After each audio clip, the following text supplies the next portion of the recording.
to New York in the summer of '69, and my first really big break was in Harper's Bazaar in 1970, the January issue. It was a swim story shot by Bill King, and the greatest thing about it was I was too stupid to not know what I was doing, and when he would tell me to pick up the girls and shake them and throw water on them, I did.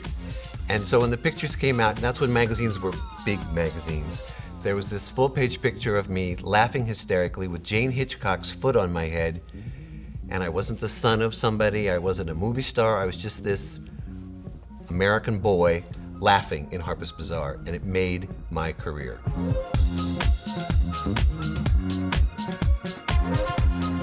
Male modeling is the really poor child of any industry, and especially the fashion industry, and especially modeling. I was a transition model in the sense that most models had one look.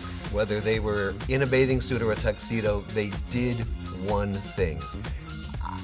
I didn't know any better, so if somebody wanted me to walk down the street, I'd walk down the street, and if I wanted to walk funny down the street, and I had no perception of who I was, so it was all about creating pictures that were more storytelling pictures than modeling pictures. And the photographers were new young photographers, and they wanted a more natural picture. They didn't want male models.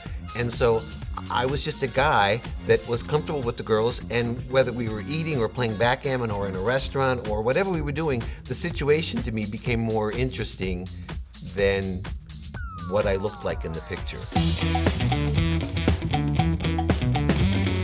I think everything had been a little Republican in Eisenhower and a little stiff, and so this really, I mean, it was all about the freedom of the 70s, and I mean, hair was freer, everything was freer, makeup was freer. It was just, you know, the beginning of these great free sort of happening movement kind of times. Clothing was becoming more wild. It was the 70s. My nephews remind me when they look at my pictures that I modeled when clothes were really ugly. But there was this freedom to the early 70s that was expressed in clothing. I mean, we wore all kinds of matched prints and shirts and sweaters and pants and coats. And so the girls were wearing prints and sweaters and coats and nothing matched. And so we were having a good time.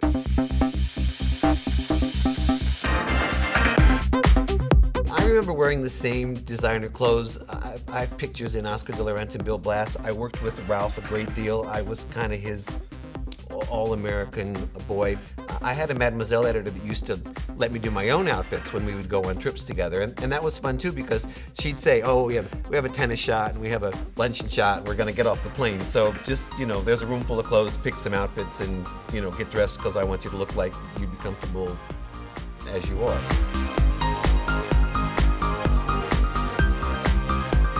To me, American fashion is, you know, blue jeans and a sweater. I mean, I'm a boy from Ohio, so I want to be comfortable.